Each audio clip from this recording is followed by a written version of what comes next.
Baiklah, Assalamualaikum warahmatullahi wabarakatuh.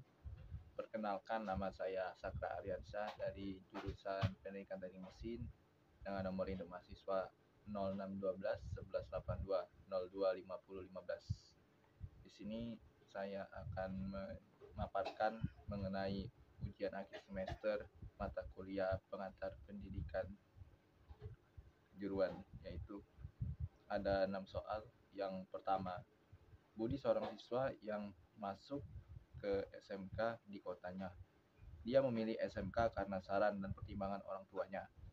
Alasannya jika lulus, mudah untuk dapat kerja. Keluarganya merupakan keluarga yang kurang mampu. Sedangkan dia berbakat di bidang komunikasi. Untuk masuk sekolah komunikasi memerlukan biaya yang tidak sedikit dan juga tempatnya ada di luar kota. Baiklah, tanggapan dari saya sebagai tenaga pendidik untuk mengenai situasi ini. Yang pertama, kita harus memperhatikan kondisinya sendiri, kondisi keluarganya pertama. Jika keluarganya sanggup untuk membiayainya, maka alangkah bagusnya ini Budi tadi kita sarankan dia ke bidang komunikasi saja atau sekolah itu walaupun di luar kota. Mengapa? Karena kalau di luar kota atau segala sesuatu yang mengenai biaya itu, kalau dia memang niat untuk sekolah, itu pasti ada jalannya semua. Ya, walaupun itu di luar kota, dia bisa melakukan pekerjaan paruh waktu untuk pelajar-pelajar yang lain. Dan juga itu juga biasanya ada beasiswa. Ya, beasiswa itu untuk siswa-siswa investasi. Maka untuk Budi, dia harus belajar sekeras mungkin agar bisa mendapat beasiswa dan juga bisa memaksimalkan kinerjanya. Dan juga dia juga tidak membebani orang tuanya dalam kegiatan pendidikan yang ia tempuh. Baiklah, lanjut ke nomor 2. Andi siswa SMK di sebuah kota besar. Ia merupakan orang yang punya bakat di dunia teknik. Hanya saja dia tidak percaya diri, pemalu, dan overthinking. Dia selalu ragu untuk ambil keputusan dan tindakannya. Dia takut keputusannya akan ditolak orang lain. Untuk kasus ini, menurut saya, kita harus pertama menanamkan rasa percaya diri pada dirinya sendiri. Ya, yang pertama yaitu dengan sering-sering berlatih berbicara di depan cermin. Ya, itu karena dengan sering berlatih kita bisa membiasakan diri untuk beradaptasi kepada dunia luar. Dan juga Andi bisa mensimulasikan mengenai kegiatan percaya dirinya yang tadi agar dia tidak kurang percaya diri lagi dan pemalu, yaitu dengan sering-sering bersosialisasi. Sosialisasi merupakan kebutuhan utama untuk manusia itu sendiri karena manusia merupakan makhluk sosial. Dan juga dengan sosialisasi dia juga bisa menambah teman, dan juga hasil dari menambah teman itu dia bisa mengurangi sikapnya yang pemalu, yang overthinking tadi, dan juga sikap tidak percaya dirinya. Nah, dengan cara ini dia bisa perlahan-lahan mengubah sikapnya yang semulanya dari overthinking, yang mudah sekali pikirannya serba salah dan mudah merasa salah, dan juga pemalu tadi. Nah, bisa menjadi sedikit percaya diri. Ya, walaupun sedikit, setidaknya ada perubahan di dalam dirinya. Asal ada dorongan di dalam hatinya untuk berubah dan ingin berubah dalam dirinya sendiri, maka itu bisa terwujud dengan caranya yang seperti tadi. Yang penting dia harus menguatkan dirinya bahwa tidak selamanya manusia itu hidup sendiri, dan juga tidak selamanya kita harus seperti ini terus. Karena kalau dia seperti itu terus, yang seperti pemalu, overthinking, dan tidak percaya diri, maka hasilnya ketika dia di dunia kerja atau ketika dia sudah lulus, dia akan kesusahan untuk mencari pekerjaan karena pada ranah kerja dia butuh dia kita harus butuh mengenai percaya diri yang terutama, dan juga harus terbuka kepada orang lain. Kalau kita terbuka kepada orang lain dan juga dan juga percaya diri, maka semua pekerjaan bisa kita lakukan seperti menjadi public speaking dan juga seperti sosialisasi di lingkungan masyarakat, maka itu semua akan mudah kita lakukan karena kita sendiri sudah terbuka kepada orang lain dan juga sikap kita tidak lagi seperti dulu yang mudah yang sangat tertutup. Ya, baiklah, untuk berikutnya pertanyaan nomor 3. Kasus ketiga, banyak kendala ketika daring. Cara kita sebagai pendidik dan yang agar dapat membuat pembelajaran tatap muka tetap menyenangkan bagi peserta didik. Menurut saya, mengenai tatap muka, mengenai tatap daring, agar kita bisa memaksimalkannya, yaitu pertama-tama kita harus memperhatikan kurikulum pembelajaran itu sendiri. Kita lihat materinya, apa yang akan kita ajarkan. Apabila yang kita ajarkan misalnya materi gambar teknik, maka kita harus sesuaikan materi dengan jenis pembelajaran yang akan kita gunakan. Misal di gambar teknik, maka kita harus gunakan seperti video animasi, tapi bukan bersifat yang kanak-kanakan, tapi yang bersifatnya variatif. Yang dengan gambar, maka kita bisa menarik perhatian dari mahasiswa-mahasiswi itu sehingga mereka tidak terlalu bosan karena terlalu terpatok dengan buku, dan kita bisa mensimulasikan melalui video misal, dan juga visual atau melalui kuisnya via seperti kuis games lah atau fun game. Maka dengan cara itu kita bisa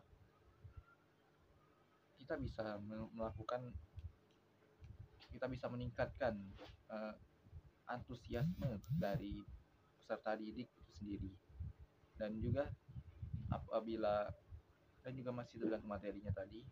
Jika materinya A, maka kita harus melakukan A, maka jika materinya B, maka kita harus melakukan sesuai dengan cara B, dan juga itu masih tergantung pada situasi dan kondisinya masing-masing terhadap pelajar itu sendiri.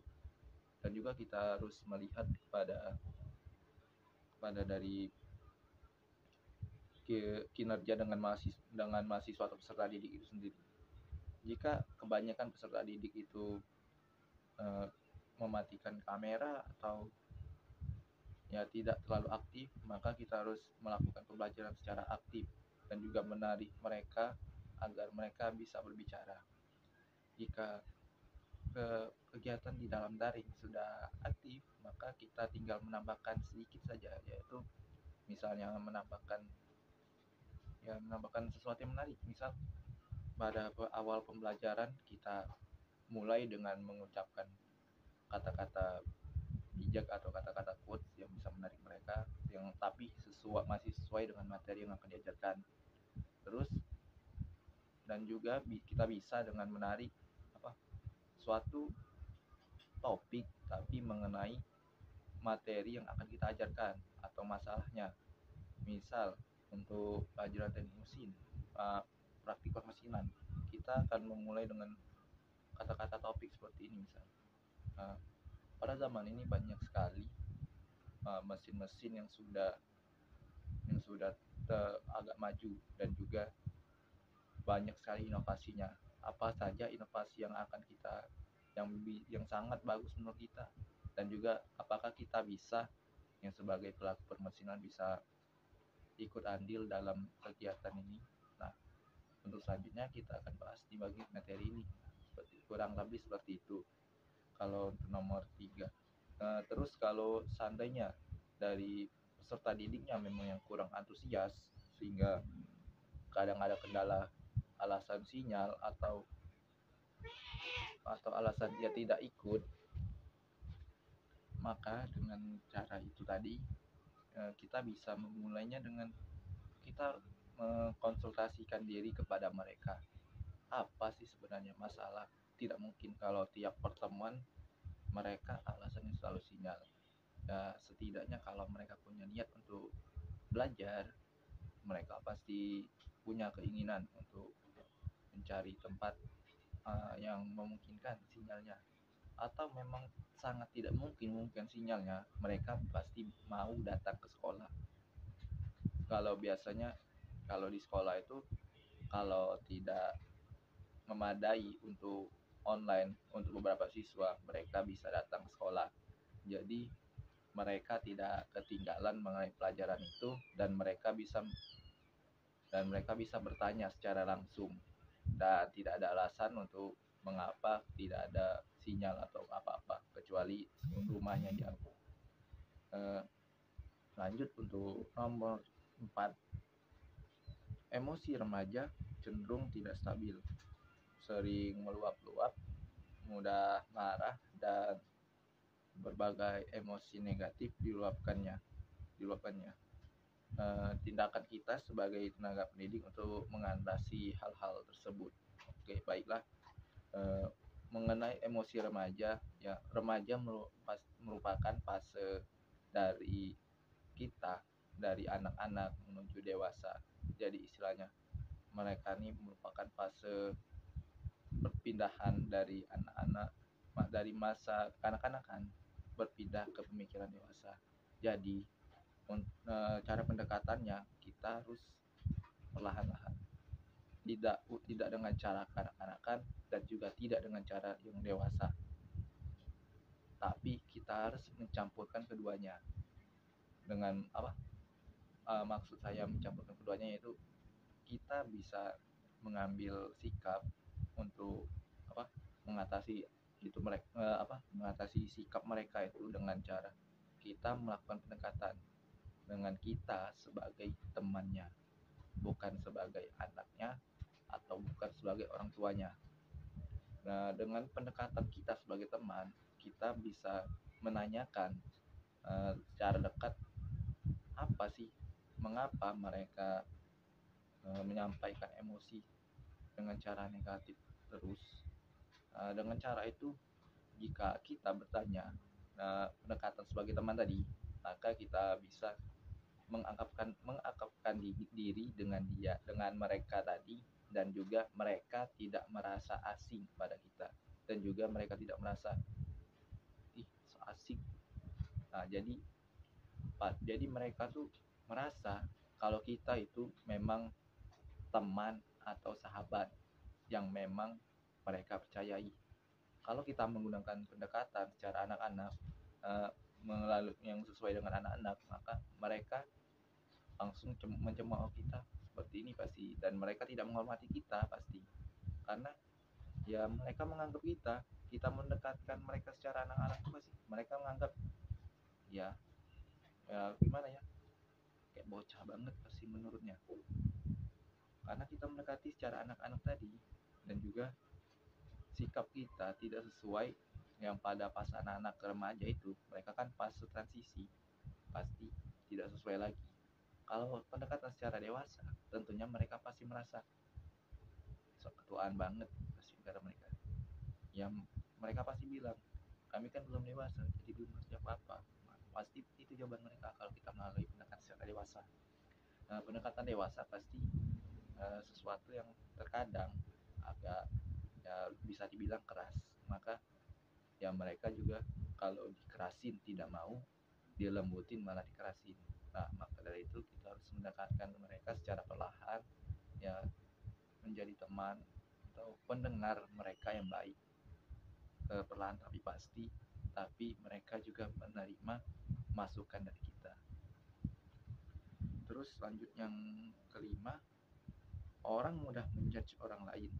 Ada siswa yang sedang sekolah di kota besar. Orang bilang dia memberatkan orang tuanya dengan sekolah di sana. takkan lulus karena biaya dan lain-lain.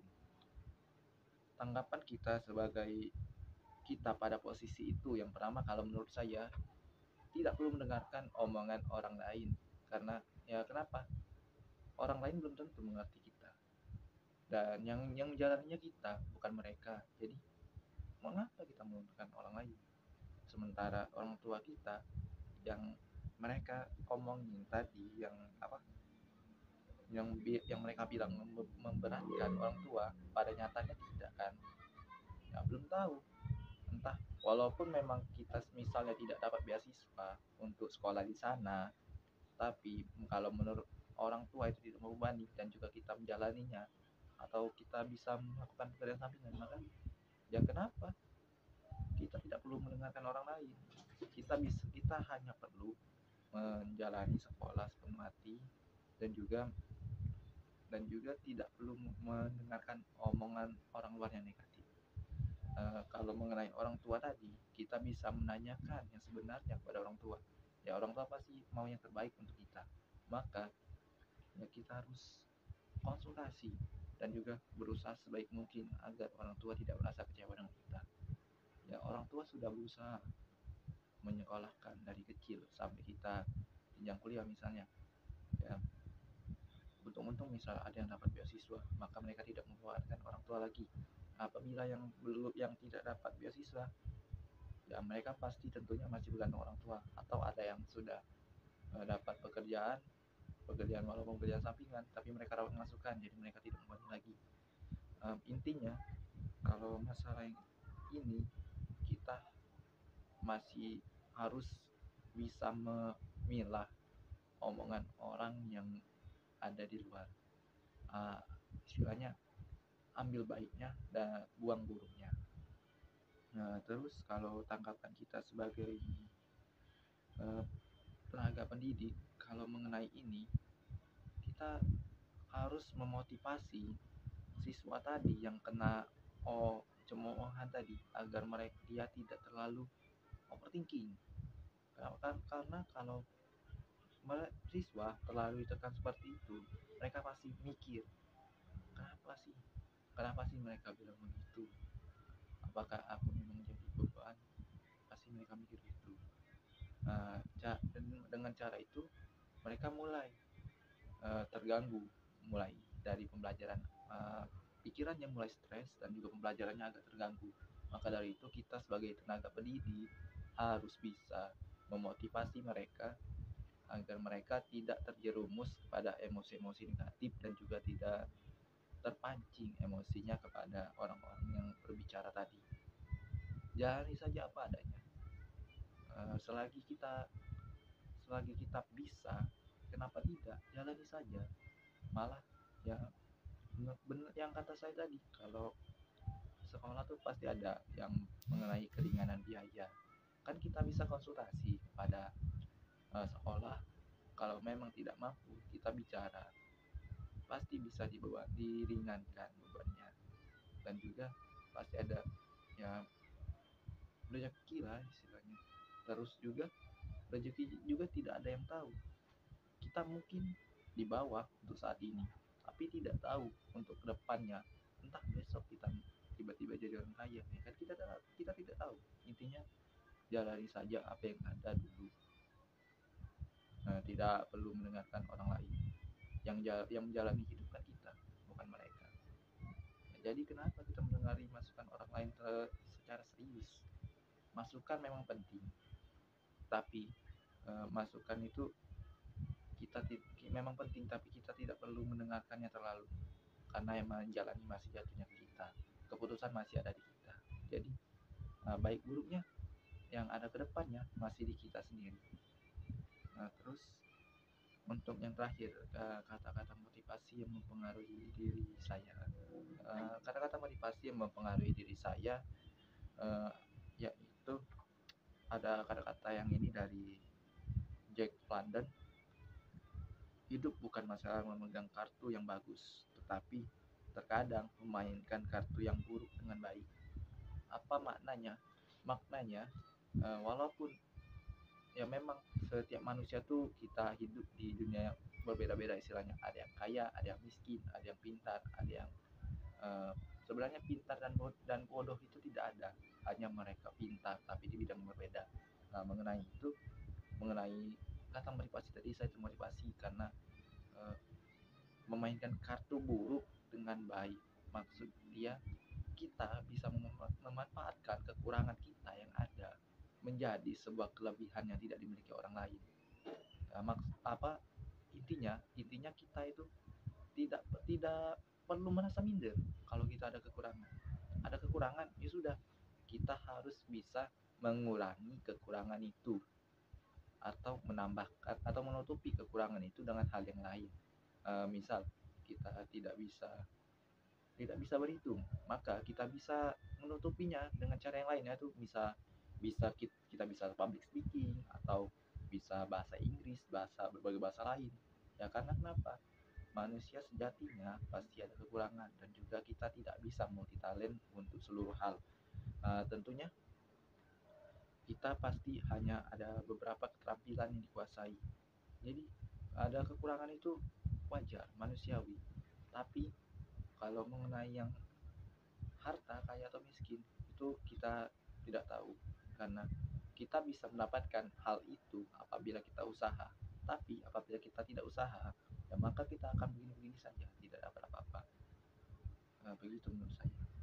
Mungkin sekian dari saya. Apabila ada kekurangan atau kesalahan pada kata-kata saya mohon maaf. Kepada Allah saya mohon ampun. Saya akhiri. Wabillahi taufik wal hidayah. Wassalamualaikum warahmatullahi wabarakatuh. Terima kasih.